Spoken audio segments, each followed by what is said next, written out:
There was a ballot that was rejected first.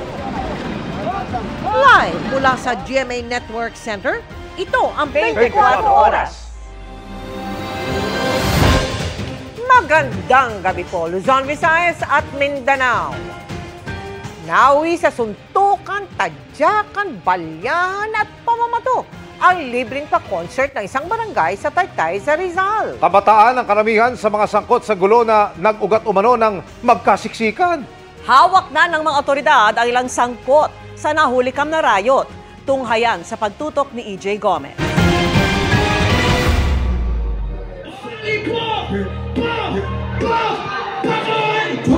Sa gitna ng libreng pa-concert sa Barangay San Juan, Taytay Rizal noong Sabado, nagkarayot ang ilang kabataan. Sa pool sa video, ang pagbato sa isang nasirang plastic barrier. May nag-flying kick, may naghabulan, at nambato ng bote. Abot sa 3,000 ang dumalo sa concert na karamihan ay mga kabataan, ayon sa sangguniang kabataan ng Taytay. Nakapanayam natin ang ilang saksi na mga menor de edad na pinayagang humarap sa media ng kanilang magulang o guardian. Kwento nila, karamihan ng mga pumunta sa concert ay mga grupo-grupong kabataan. Nagkasiksikan daw sa concert grounds na posibleng pinagmula ng gulo. Una po, akala namin chill lang. Nagkatalunan lang po, tapos yun na po, nagkasikuhan, kasipaan. Pagkatingin ko na po doon, nagkakasuntukan na po sila. Bigla pong nagkulasan, marami pong nasaktan Kasi pagbato po ng ng barrier po. Tapos may bumabato din po ng tsinelas. Yung may sumipa din po. Tapos may sinuntok din po Sa pool sa video, ang pagtalon at pagdaga ng isang lalaki sa isa pang lalaking nakahiga sa sahig. Kita rin ang ilang umawat at tinulungan ang lalaki. Pag flying kick niya po, yung flying kick niya po naka-fighting stand lang po. Tapos pag flying kick niya, parang dumaplis lang po, tapos sinuntok po siya sa ulo, kaya po siya nakakapit sa ulo niya. Tapos ayun na nga po, tapos naghahabulan na nga po sila, atras abante, hanggang pong dumating na po yung maraming mga pulis.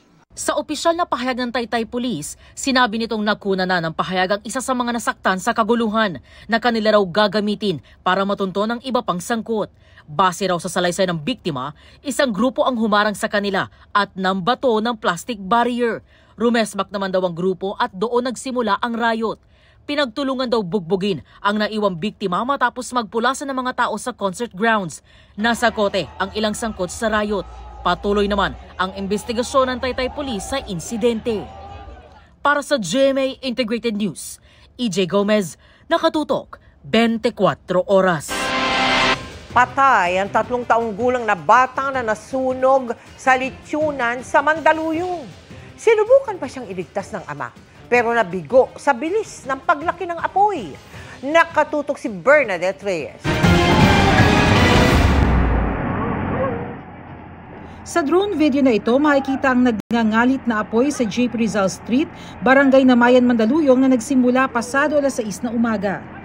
Letyunan, barracks ng mga trabahador, junk shop at warehouse ang mga natupo. Sa videong ito, makikitang mabilis na binalot ng usok ang mga istruktura.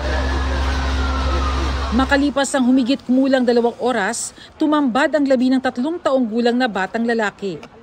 Tinukoy ng kanyang ama ang kanyang pagkakakilanlan nang maibaba na ito ng mga bumbero mula sa natupok na barracks. 3 years old na bata po. Anak po siya ng isa sa mga nagtatrabaho sa letyunan. Nakita naman po natin na yung barracks is made of wood, light materials. Kaya ganun kabilis po lumaki yung sunog sa part po nila na yun. Kwento ng mga saksi, sinubukan pang isalba ng ama ang bata. Yung apoy, parang malakas na Yung tatay ng bata, umakyat doon sa may gilid ng po ng bahay. Wala na, hindi naman yung bata, hindi na makuha kasi sabi daw yung tatay, narinig daw ng tatay ng umiyak ang bata. Maagap sa paglikas sa mga nakatira sa kalapit na residential area. Kahit pa paano hindi po siya sumabog. Ganun sa sunog, sobrang laki kanina So kaya nag-ano na lang kami tarantap. Yung mga importante, mga damit, mga LPG, yun po yung mga nilikas namin. Pasado alas 8 ngayong umaga nang ideklarang fire under control ang sunog dito sa Mandaluyong. Hindi pa tukoy ng BFP kung anong pinagmula ng apoy pero may paalala sila ngayong Fire Prevention Month. Under investigation pa rin base sa mga statement po ng mga tao, so doon po sa may lechon na nagsimula. Pero i-verify pa rin po ng mga investigador natin. Siguraduhin po natin na yung ating electrical connections ay maayos, standard po. Iwasan po natin ng overload connection, octopus connection, jumper, iwasan din po natin yan. At syempre yung kitchen fires po, kung tayo nagluluto or may nagsasaing, huwag po natin iiwanang unattended. Para sa GMA Integrated News, Bernadette Reyes, nakatutok 24 oras. Ang Rodrigo Roa Duterte.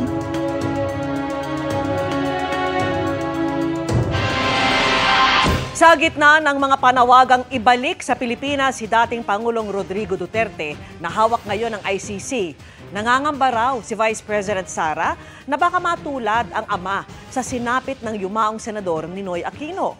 Nagkomento rin ang bise sa panawagan ng mga taga-suporta na magbitiw si Pangulong Bongbong Marcos. Mula sa The Hague sa The Netherlands, nakatutok live si Maris Umali. Maris.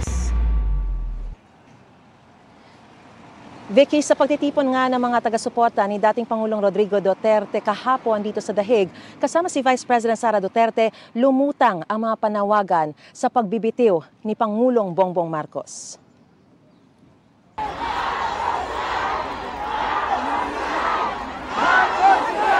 Yan ang paulit-ulit na sigaw ng mga taga-suporta ni dating Pangulong Rodrigo Duterte at ang sagot ni Vice President Sara Duterte. Nagsabi niya, hindi ako Marcos resign. Bakit ba kailangan resign? Dahil hindi mo pinapakita sa taong bayan na maayos kang mag-isip at kaya mo ang mamuno. Bring him home! Ayon sa bise, gagawin nila ang lahat ng legal na paraan para maiuwi sa bansa ang ama. Pero nag-aalala raw siya na baka matulad ang ama sa nangyari kay Senador Ninoy Aquino na binaril sa tarmac pagbalik sa Pilipinas noong August 21, 1983. Sabi ko, yung kagustuhan mo na umuwi, yan din yung katapusan ng buhay mo. Magiging Ninoy Aquino Jr. ka.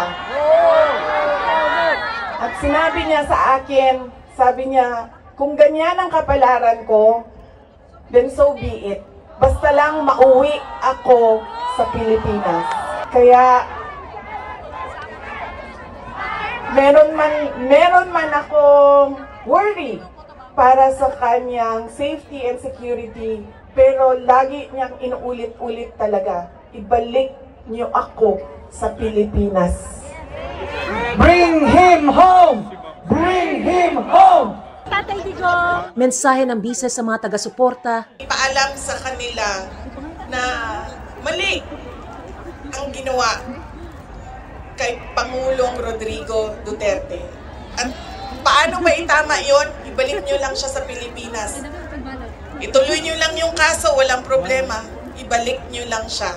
Dati nang iginiit ng Malacanang, PNP at Justice Department na nasa legal ang pag-aresto sa dating Pangulo. Dagdag ng bise, may inihayag daw na pangamba ang dating Pangulo para sa darating na eleksyon. Nag-express din siya ng fears niya, apprehensions niya sa baka merong mangyaring dagdag bawas, yung mga ganon na mga usapan sa eleksyon. Tinanong niya kung papaano siya makakabalik dahil nga meron din siyang eleksyon sa Davao City.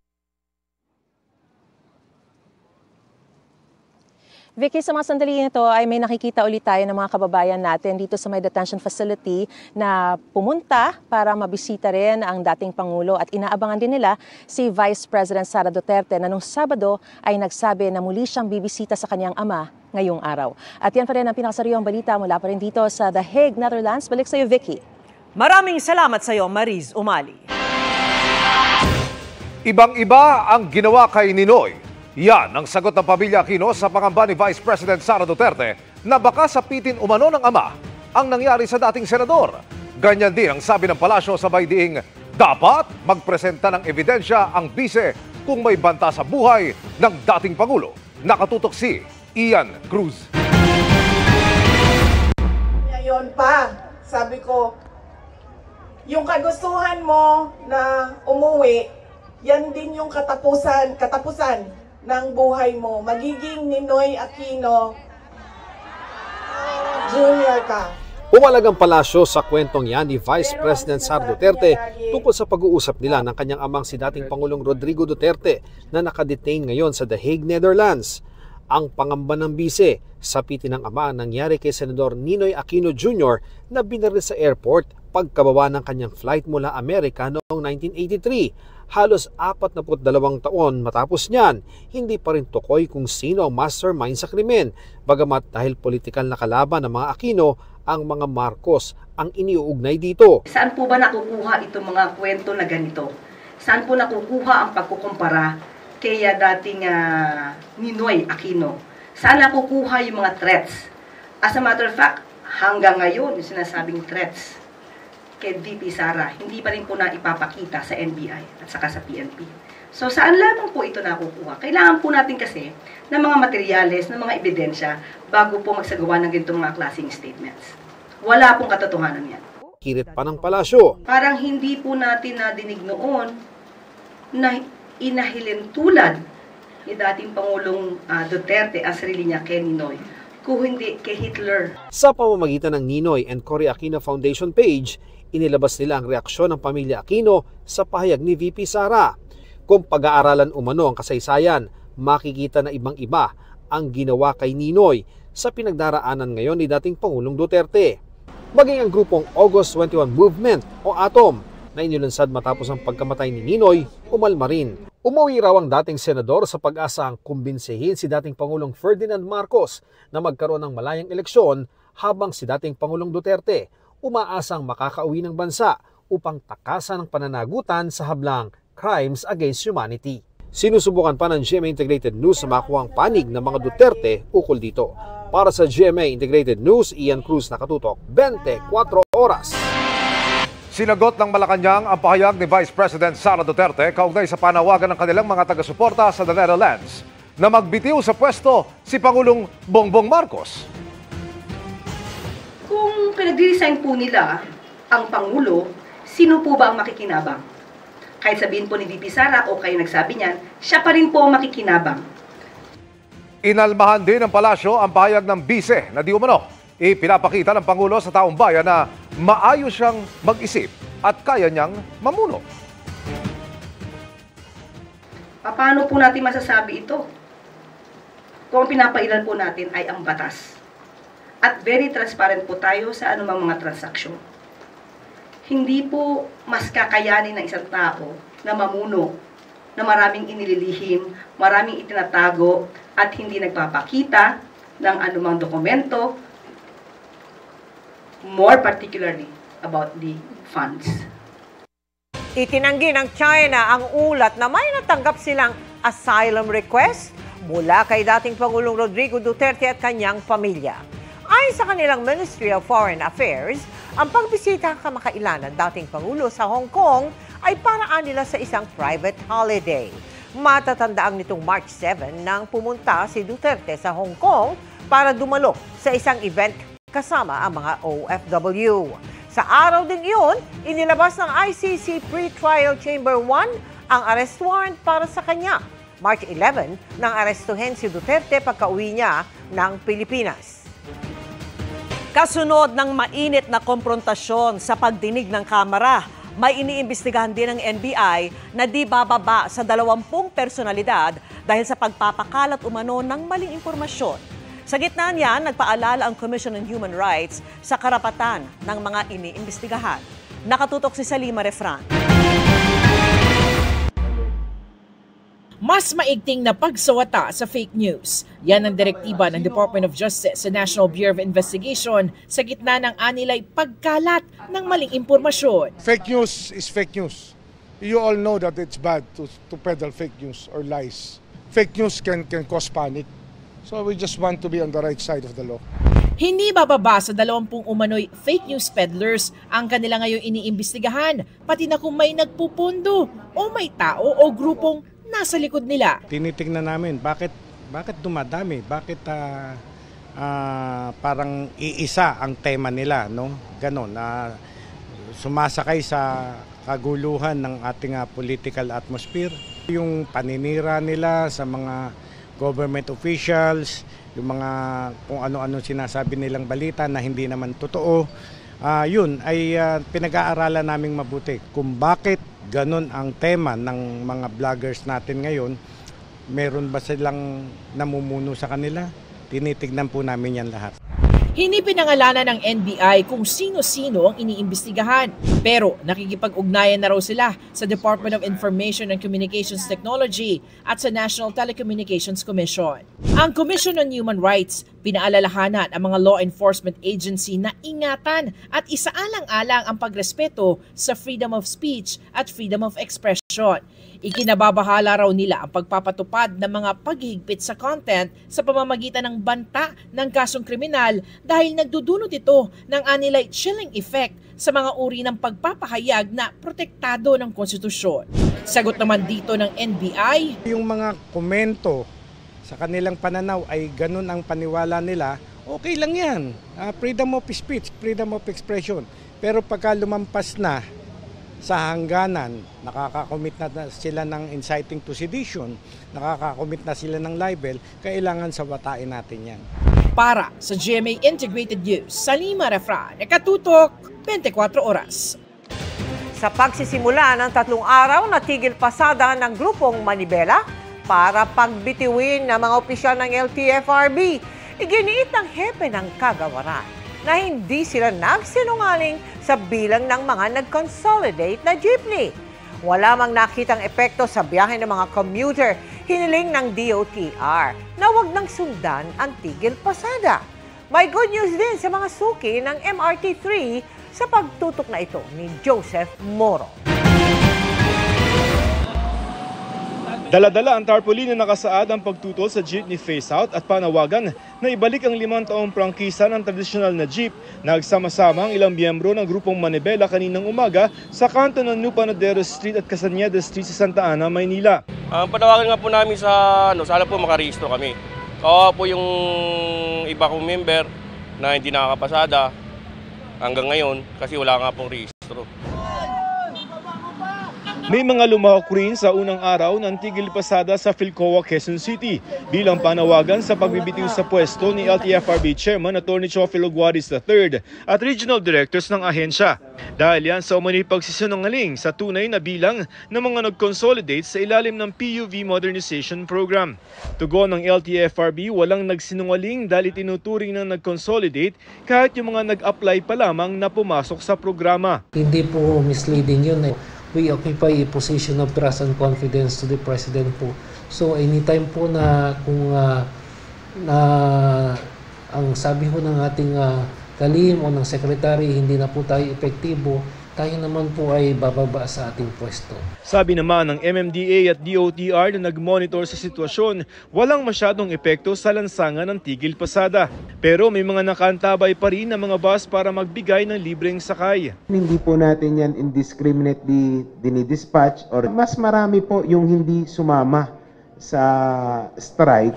Hiniling ng Transportation Department na gawin na lamang 1 araw sa halip na 3 ang ginagawang kilos protesta lalo pat bukas sila sa dialogo at ilang posibleng pagbabago sa programa. Tulad na lamang ng hinihingi ng grupong Pisto na payagan silang mag-renew ng kanilang provisional authority.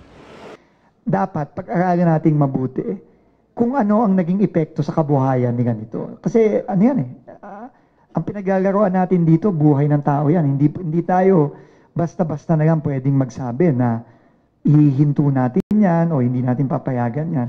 Pero para sa mga grupong nag-consolidate na dapat pumasok muna sila sa programa na tapos na ang deadline. Doon pa ulit kami sa Pangulo, mananangan na salita ng Pangulo na hindi pwedeng masuspend ang programa. Sakto naman sa tigil pasada ang pag-i-extend ng 1 oras sa operasyon ng MRT3 simula mamayang gabi. I-adjust naman ang oras ng pagbubukas ng MRT3 tuwing weekend. Para sa GMA Integrated News, Joseph Morong, nakatutok 24 oras.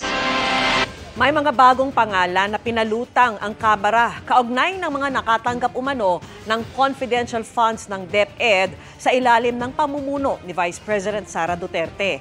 At gaya raw ng naunang Mary Grace Piatos, wala rin umanong record ang mga ito. Nakatutok si Tina Panganiban Perez. Amoy Liu, Fernan Amoy, Jog de Asin.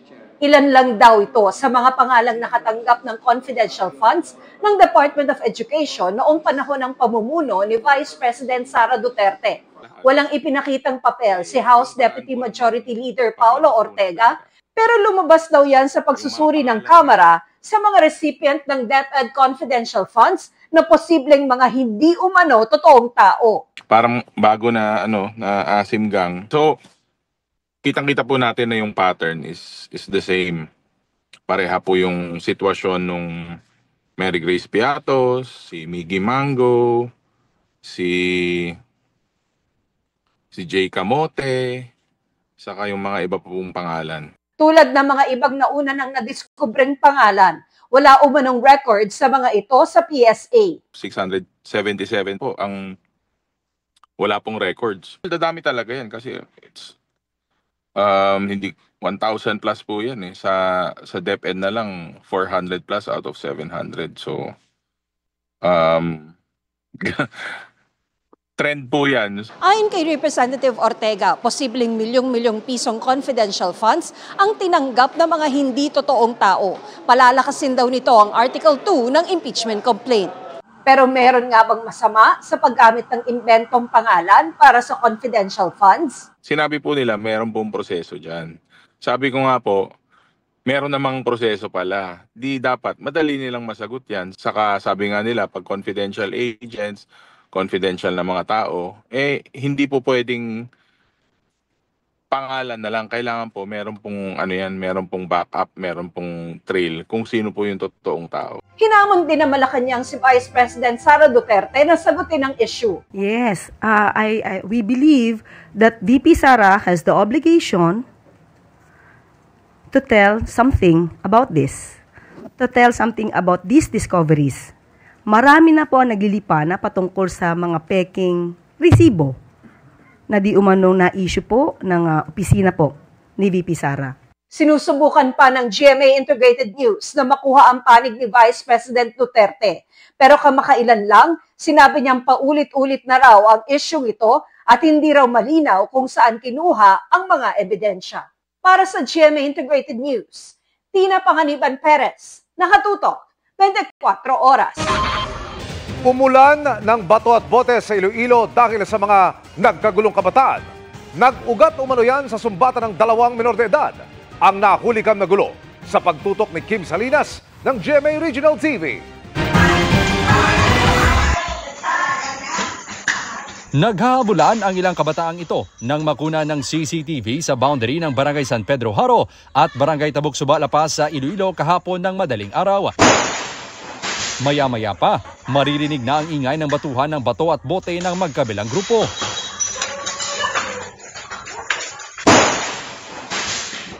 Nagasinggi danay, may ara nga nagahibi nga tingog sang babae nga, tama na, daw ga pakitluoy siya, dugay-dugay rambol naman. Sa investigasyon ng punong barangay ng San Pedro, nagsimula ang gulo nang magkasumbatan umano ang 2 menor de edad tungkol sa dating alitan.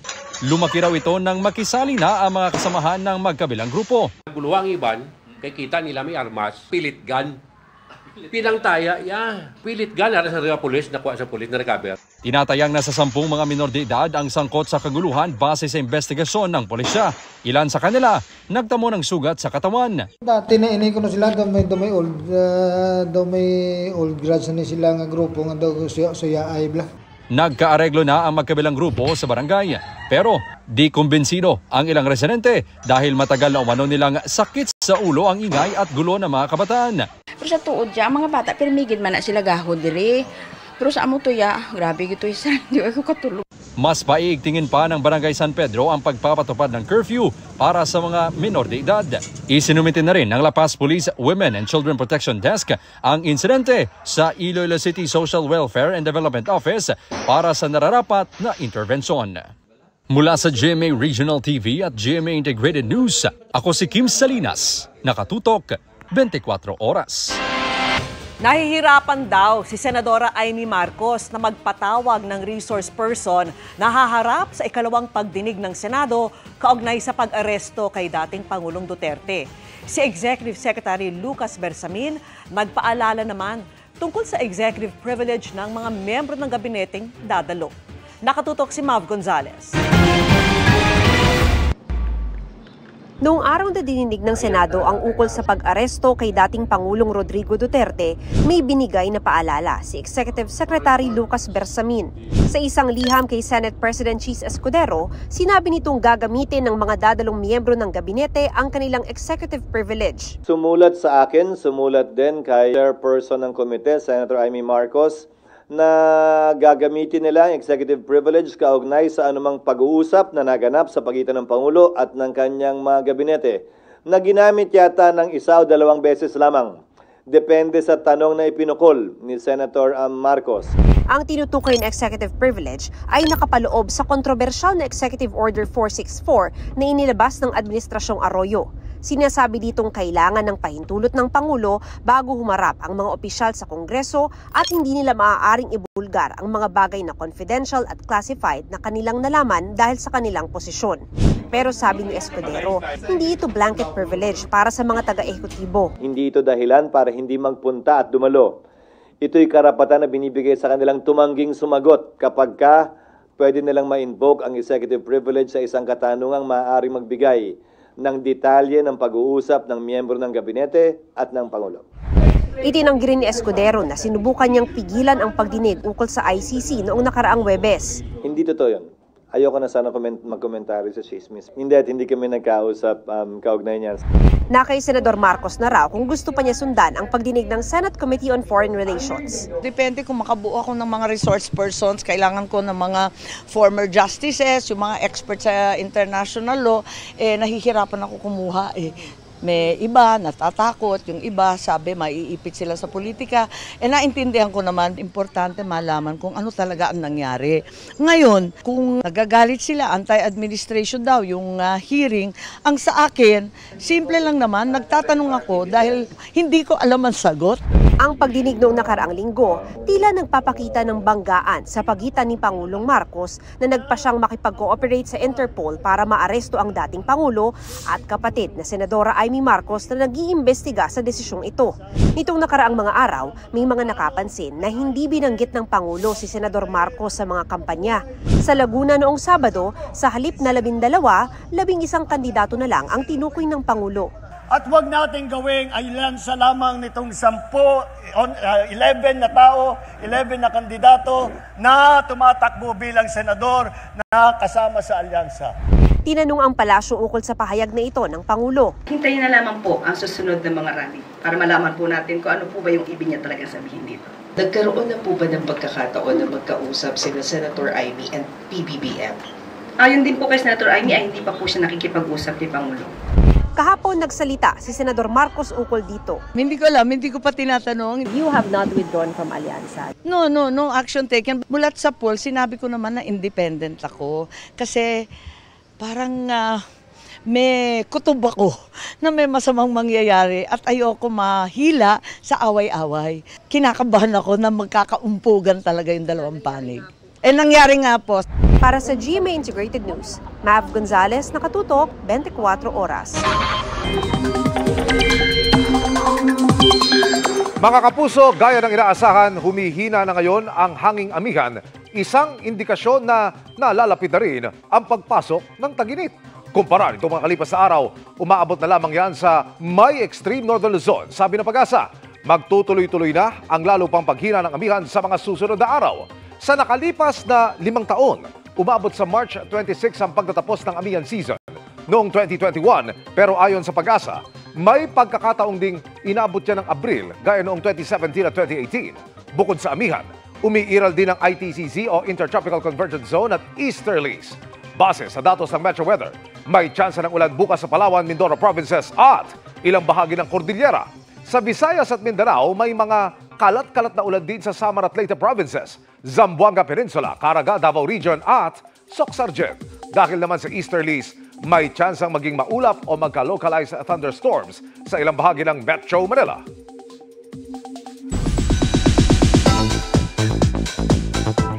Pinarangalan ng ilang kapuso programs at personalities sa 38th PMPC Star Awards for Television. Hinirang din ng GMA Network bilang TV Station of the Year. Makichika kay Nelson Canlas. Kinilala ang GMA Network bilang Best TV Station of the Year sa 38 PMPC Star Awards for Television. Pinarangalan din ang iba pang programa at personalidad ng Kapuso Network. 6 na public affairs show ang binigyang pagkilala, kabilang ang eyewitness na ngayon Hall of Famer na. Pinarangalan din ang mga eyewitness host at mga host ng unang hirit. 6 na entertainment shows ang hinirang na pinakamagaling sa kanilang larangan. At 10 Kapuso stars ang kinilala bilang mahuhusay na host. At dahil sa kanilang natatanging pagganap, iginawa din sa namayapang aktres na si Gloria Romero ang posthumous award as one of the icons of Philippine television. Nelson Canlas, updated sa Showbiz Happenings.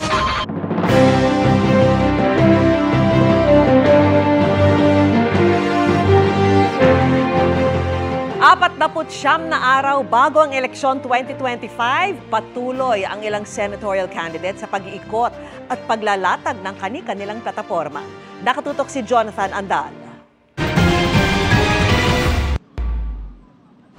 Idiniin ni Congresswoman Camille Villar ang halaga ng mga kooperatiba sa ekonomiya.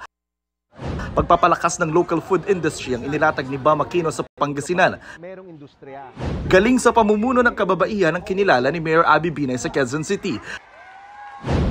Kahalagahan ng road safety ang tinalakay ni Congressman Bonifacio Busita. Pagprotekta sa women and children's rights ang isinulong ni Congresswoman Arlene Brosas. Humarap sa mga taga San Jose del Monte, Bulacan si David De Angelo. Nagikot sa mga palengke sa Cagayan de Oro si Attorney Angelo de Alban. Sa iba't ibang bayan sa Agusan del Sur, bumisita si Senator Bato de la Rosa. Kahalagahan ng pakikiisa ng mga kabataan ang idiniin ni Luke Espiritu. Pagsisigurong sapat ang supply ng bigas ang naistutukan ni Attorney Raul Lambino. Nag-motorcade si Congressman Rodante Marcoleta sa Muntinlupa. Sa Bohol, hinikayat ni Manny Pacquiao na patuloy na mangarap ang mga atleta. Suporta sa mga magsasaka ang inihayag ni Kiko Pangilinan sa Parañaque. Nagpaalala si Ariel Querubin na iboto ang mga may tunay na pagmamahal sa bayan. Patuloy naming sinusundan ang kampanya ng mga tumatakbong senador sa eleksyon 2025. Para sa GMA Integrated News, Jonathan Andal, nakatutok, 24 oras.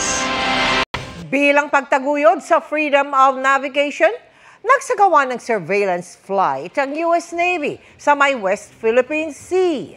Mula Himpapawid, kita ang mga barko ng Pilipinas na sinusundan ng mga barko ng China. Hindi rin nakaligtas ang eroplano ng Amerika sa pag-radio challenge ng China. Nakatutok si Chino Gaston. Lula ng P-8 Poseidon aircraft lumipad ng US Navy kasama ang mga miyembro ng media sa bahagi ng Baho de Masinloc. Ang P-8 Poseidon ay isang uri ng military aircraft na walang sandata at ang tanging misyon ay kumalap ng impormasyon sa dagat, kalupaan o himpapawid. Ilang beses na mataan ng P-8 na ito ng US Navy tuwing nagsasagawa ng resupply mission sa Ayungin at kapag nanggigipit at nangwawater cannon ng Chinese laban sa Philippine Coast Guard at mga barko ng BFAR. Mula Himpapawid, nakita at na-monitor ng US Navy ang mga barko ng China Coast Guard, warships ng Chinese Navy na sumusunod sa mga barko ng BFAR at Philippine Coast Guard sa misyon nitong hatiran ng krudo at supply ang mga Pilipinong mangingisda sa bahura. Pero dahil classified na mga imahe at video na nakukuha ng eroplano, mahigpit na ipinagbawal na makunan ito ng mga kamera ng media. Whether it's our ships or our aircraft, it's nearly daily, right? So wherever international airspaces or international waters, we intend to fly consistently through those areas to help support that free and open Indo-Pacific. Habang lumilipad malapit sa Baho de Masinloc, walang tigil ang ginagawang pagmamasid at monitoring ng crew ng P-8 Poseidon na makikita nyo dito sa ating tagiliran. At gamit nila yung mga cameras at iba pang surveillance equipment na dala ng eroplano. Ilang beses nag-radio challenge ang Chinese Air Force sa P-8 Poseidon pero sanay na raw dito ang mga taga-US Navy. Narinig din ang pag-radio challenge ng Chinese Air Force sa isang eroplano ng BFAR. So I would say there's never any apprehensiveness that is applied to us. We go out there and we execute our mission effectively, and we do our best to maintain the freedom and the security of the international waterways and the airspace. Isa sa mga crew ng eroplano, si Ken Garandang, na ang tatay ay isang Pilipino mula Olongapo City. There are a couple of Chinese military ships out there, some Chinese Coast Guard ships out there, and then obviously you see some of the Filipino ships out there as well. We're right off the coast of Scarborough Shoal. Bukod sa radar at camera, may kakayahan ding maglaglag ng mga sonar buoy ang eroplano para ma-detect naman ang mga submarine sa ilalim ng dagat. Para sa GMA Integrated News, Chino Gaston nakatutok, 24 oras. Good news naman sa sports, gumawa ng kasaysayan ang Pinay tennis star na si Alex Yala. Iyan ay matapos niyang talunin ang world number 5 na si Madison Keys sa ikatlong round ng Miami Open. Ginulantang ni Yala ang American tennis player at Australian Open champion sa final score na 6-4, 6-2. Si Yala ang kauna-unahang Pinay na tumalo sa World Top 10 sa women's tennis. Dahil sa kanyang panalo, pasok na si Yala sa Final 16 ng Miami Open. Sunod niyang makakalaban ang pambato ng Spain para makakuha ng spot sa quarterfinals.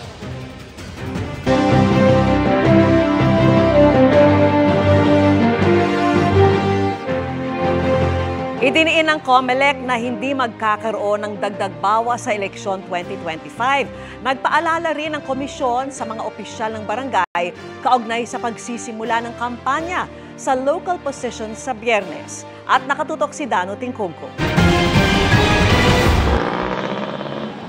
Giit ng Commission on Elections, walang basihan ang agam-agam ni Vice President Sara Duterte na posibleng magkaroon umano ng dagdag bawas sa eleksyon. Ayon kay Chairman George Erwin Garcia, malinaw naman daw na imposible ang dagdag bawas sa isang automated election. At mula pa raw 2010, hindi ito nangyari. Ginagaranti po natin sa lahat, sa sambayanan, na imposible po yung dagdag bawas sa isang automated election. Ito po ay pwedeng ma-verify kung tama yung boto na tinatransmit at na-print sapagkat lahat po ng ballot images sa bawat presinto ay ipapakita namin. Ang panigurong ito binanggit ni Garcia sa paglagda ng escrow agreement ng COMELEC at Bangko Sentral ng Pilipinas para sa pagdeposito sa vault ng BSP ng source code ng eleksyon 2025. Ipinakita ng COMELEC at BSP sa media, election watchdogs at iba pang stakeholders ang mismong pagdeposito sa vault ng selyadong sobre na naglalaman ng source code para sa transmission at makina para sa eleksyon. Sa usapin din ng seguridad, siniguro ng COMELEC na imposible ring mahack ang internet voting website para sa 1.3 million na overseas Filipino voters. Minarapat po ng DICT na tingnan mabuti ang buong sistema at yung mismong ilalabas natin na link upang ito ay hindi ma-intercept o magagawa ng paraan o magkakaroon ng irregularity kapag nailabas po natin yan. Ngayong nakatakdang magsimula sa Biyernes ang local campaign period, nagpaalala ang COMELEC na maaari mang mag-endorso ng kandidato ang mga barangay official, kailangan nilang tiyaking hindi magagamit ang anumang pag-aari ng barangay sa kampanya. We will immediately issue the necessary order to explain yung show cause order. Be fair lang po. Huwag po tayo mag-aatubili na mag-issue po ng permit. Opportunity for all. Para sa GMA Integrated News, Dano Tingkungko, nakatutok, 24 oras. After ng success ng Widows War, panibagong hulaan ang tiyak na magpapasakit ng ulo ng mga kapuso sa GMA Prime. Mamaya na po ang World TV premiere ng bagong mystery murder series na Slay, kung saan pinuri ang pagganap ni Derek Monasterio. Makichika kay Lars Santiago. Fire is an energy. Guwapo at matipuno. Pero saksaka naman ng red flag. Ngayong gabi, magsisimula na ang hulaan kung sino ang pumatay sa sikat na fitness influencer na si Zach na sinunog ng buhay. Fire, the most powerful and mysterious element. Wala tong kinikilala kahit ano pa yan, kahit sino pa yan, kahit ako. Marami nga ang nagulat kay Derek Monasterio. sa ipinakita niyang husay sa pagganap sa bagong mystery murder series ng GMA na Slay na mapapanood na mamaya 9:25 ng gabi sa GMA Prime. Ang ginawa ko sa kanya is meron siyang parang troubled past, meron siyang dark past. Yun yung binuo kong backstory ko para like lumabas siya pag medyo binubuli ko na yung mga girls. Tila naging effective naman dahil kapag sa harap ng kamera, ramdam yan ng kanyang co-actors na sina Gabby Garcia, Mikey Quintos, Isabel Ortega at Julian San Jose na mapagbibintangan ang role sa krimen. Nakakatakot talaga si Zack. As in, we all have our specific na moments na talagang magpupush sa characters namin. Parang nakakapanibago kasi it's not the usual Derek that we know, that we see. Pinaka natakot ako sa kanya, actually hindi sa set eh, when we were doing the workshops pa. My character kasi towards Zack, hindi siya takot kay Zack. They complement each other when it comes to being strong. Maging si GMA Senior Vice President, Attorney Annette Gozon Valdez, nagbigay ng favorable reaction sa ipinakitang husay ni Derek. Of course, si Derek nga, hindi kami nagkamali sa pagcast sa kanya. Lahat sila, they delivered so well. First time niyang sinabi sa akin yun after 15 years. So nakakatawa, nakaka-emotional. Ang saya sa feeling na hindi naman talaga ako yung bida rito, pero parang ako yung bida. Ganun yung feeling. Lar Santiago, updated sa showbiz happening. And that's my chika this Monday night. Sa ngalan ni Ia Arellano, ako po si Patricio Tumulak. Miss Mel, Miss Vicky, Sir Emil. Thanks, Pat. Salamat sa iyo, Pat. Thanks, Pat. At yan ang mga balita ngayong Lunes. Ako po si Mel Tiangco. Ako naman po si Vicky Morales para sa mas malaking misyon. Para sa mas malawak na paglilingkod sa bayan, ako po si Emil Sumangit. Mula sa GMA Integrated News, ang News Authority ng Pilipino, nakatuto kami 24 oras.